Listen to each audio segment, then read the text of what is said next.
If you're into efficiency, you might want to take a look at the new Kia Niro. I'm auto specialist Tom Voelk for the Seattle International Auto Show. This is available with 3 different powertrains. The second generation Niro can be had as a hybrid, a plug-in hybrid with 33 miles of all-electric range, and a pure EV that the EPA rates at 253 miles and a max charging speed of 85 kilowatts. Generation 2 is bigger in nearly every dimension, roomier too. The designers had more fun shaping the sheet metal and playing with paint. This isn't just a splash of color, it's a panel called the Aeroblade. Look close, it's a bit like a side-mounted spoiler. I've done a separate video on the EV. In this one, I'm focusing on the plug-in model that starts at around $35,000.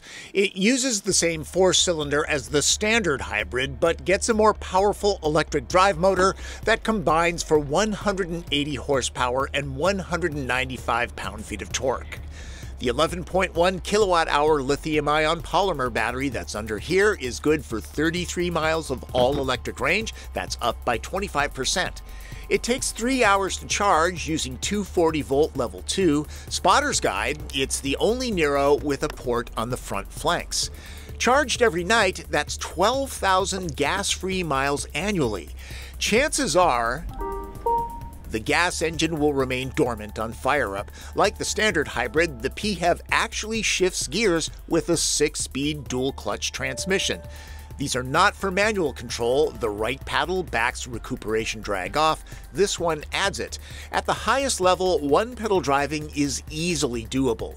Select pure EV mode, automatic, or save the electric range for later. There are the expected Kia drive modes that switch up the instrument cluster graphics.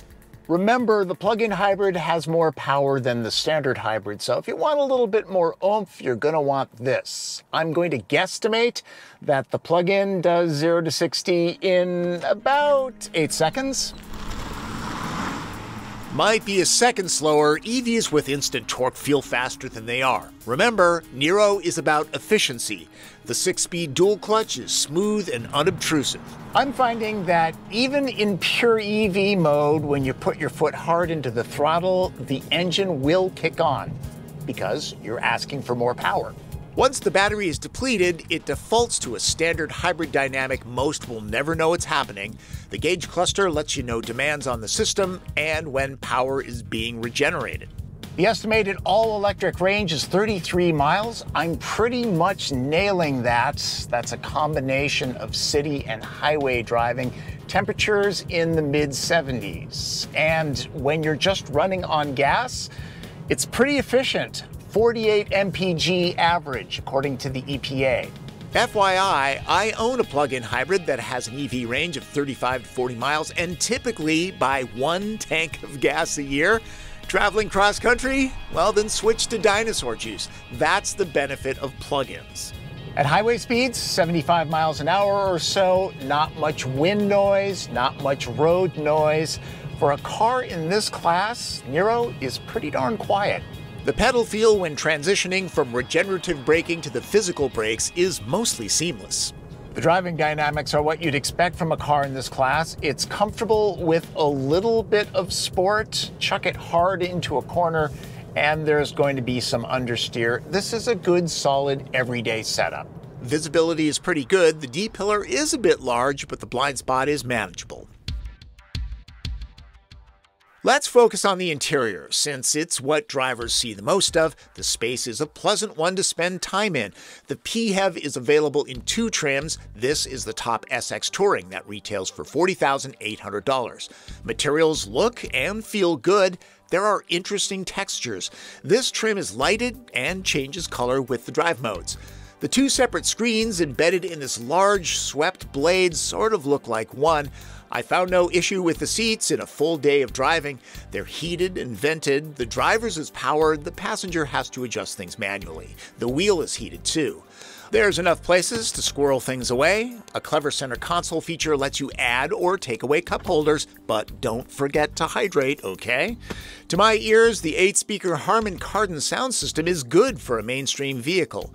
If you've been in a modern Kia, the interface should be very familiar, easy to use with good touch response. It can also help you find a charging station, though this being a plug-in hybrid, the gas engine means you don't need to juice up.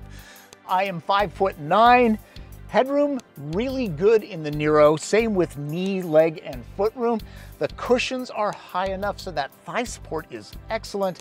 Door openings are moderate, so yeah, you can get car seats in and out, just a little juggling. There is no separate climate zone. There are adjustable vents. However, there are heated seats at this trim level.